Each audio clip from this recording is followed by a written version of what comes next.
Hello and welcome back to the channel. Well, as you probably have noticed, I have been quite fond of my newest member, which is the Talaria Sting. And as I mentioned in my first ride review, I like the bike quite a bit, but I also made no secret that I don't like the fact that it is made in China. And with that, unfortunately, also comes the issues of some parts are probably not up to par to my personal standards. And so I figured I'd take the Saturday morning and show you guys which changes and additions I did so far on the Talaria Sting. So, with further ado, let's get started.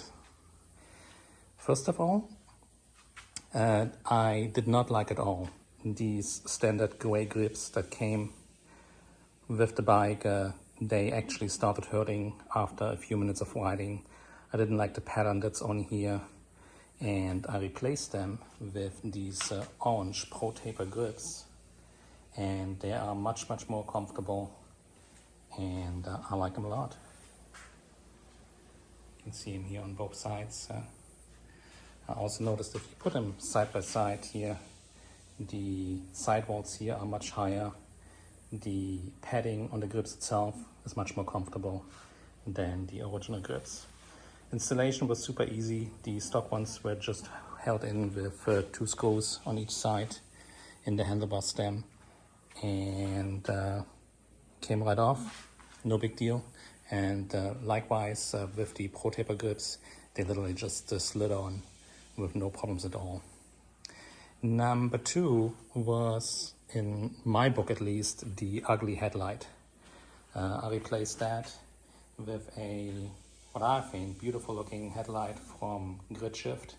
It's a company out of Florida. And I put them here so you kind of get the idea what the comparison looks like. So to me, the stock light is kind of like an ugly duckling. Also, the illumination is much better with the aftermarket part. Numbers wise, I don't know if that means much to you, but the new light is doing 700 lumens, and I have done several rides in the evening, and it is plenty and it does illuminate very well at night where you can actually see. And I like the design quite a bit. It is not plastic, this is all aluminum here, so seems very well built. All right, on to the next. These were changes I made. Let's do some add-ons. The ones I made right away were these handguards here from a company called Warp 9. And I like them a lot. I had them on the Honda Grom, and I transferred them back onto this bike here. I think they look quite nice. I did cut the Warp 9 advertising off here. I just went with the whole orange theme here, since the bike came with these RST killer forks and they kind of have this orange theme going, and so I figured I'd keep going with the orange theme here, which in my book at least looks quite nice. So that was a really easy addition. They just bolt on the handlebar here and then bolt on from there with the plastic piece. Super easy, not much to do. The next addition I did is the headlight switch, which when the bike comes standard with no switch gear at all for the headlight, it is either a on or off condition. So when you turn the key on, the headlight would always be on, and I wanted the choice of be able to turn the headlight on or off. So once again, this is a headlight switch from a Grid Shift. Looks very nice, looks very well built. You push it in and you can see a little blue LED coming on inside the light, which I think is kind of cool. And it goes very well with the bike, and you can either mount it on the bottom or on the top. And here once again you can see my beautiful headlight. So that was another addition I did. And another addition I did, coming down here, is a brace. Down here, once again, I sourced this one from Grid Shift, And what that does is basically, if you look at these pieces here, they are not very sturdy, and a lot of people have been complaining when riding harder and putting their weight on the pegs that they would start bending inward. And what you basically do is you prevent now this inward bending of these braces to a point where they could possibly break off. So really simple fix, just put a brace in the side here, beautiful.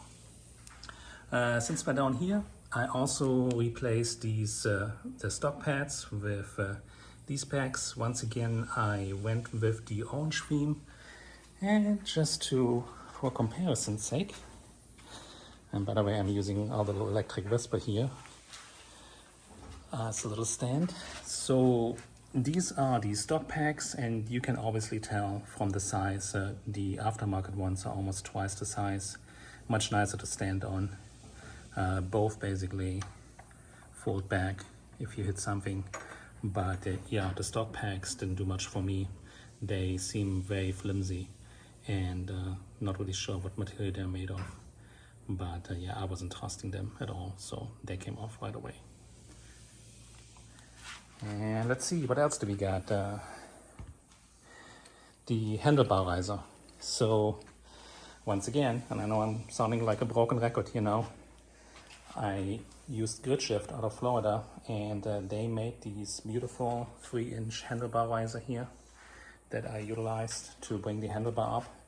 I wasn't sure initially if that's going to be enough, and I actually do have a handlebar coming that will raise the handlebars even farther, and spoiler alert, they're going to be orange as well. But in comparison, here is the stock piece. And I don't know how well you can see this, but you can tell the bars are raised quite a bit in comparison to the stock one. So it did do very well for me, but I'd like it still a little bit higher when it comes to standing on the bike. It just still isn't the right position. And last but not least, the front rotor. That wasn't really an issue, but it's one of these things, you know, once you get a new one, you kind of realize what you're missing.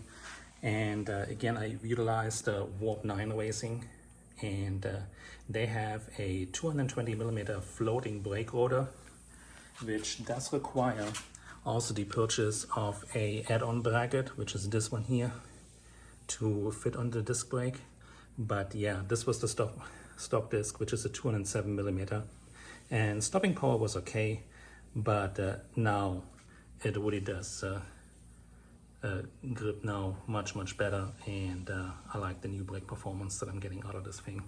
A lot of people are also changing brake pads, but quite honestly, I'm gonna just run with the stock ones for now and see how they do. Same with the tires. A lot of folks changing out these generic knobby tires for something like Shinkos or Bridgestones, but for now, I'm just gonna go ahead and use them and see how they do. I really don't have any complaints. I'm not doing hardcore stuff. I'm just doing light stuff for the moment, trying to get used to the bike. But in any case, yeah, so here you can see the parts that I switched out. They were all fairly easy switch outs, anywhere between 2 minutes to about 20-30 minutes. I think the brake rotor took me the longest, at about 30 minutes. None of these parts came with instructions, so you kind of on your own and have to figure it out, but there's also a lot of videos out there that I utilized personally to figure out, especially on the brake rotor, how everything needs to attach and how it needs to be. But yeah, that will do it for this morning. Once again, this is the Talaria Sting. These are all the upgrades I did so far. And oh, actually I forgot my little mirror here as well. That's the one thing, coming from motorcycles, I kept looking over my shoulder, and I was like, I really need a mirror on here. And so I found this one on Amazon, and I quite like it. It's out of the way, and yeah, I like it a lot. I only have it on the left side, that's all I need. But at least I can kind of see what is going on behind me. But in any case, I hope you enjoyed the video. If you liked it, please give it a thumbs up. And I will see you soon in the next one. Bye.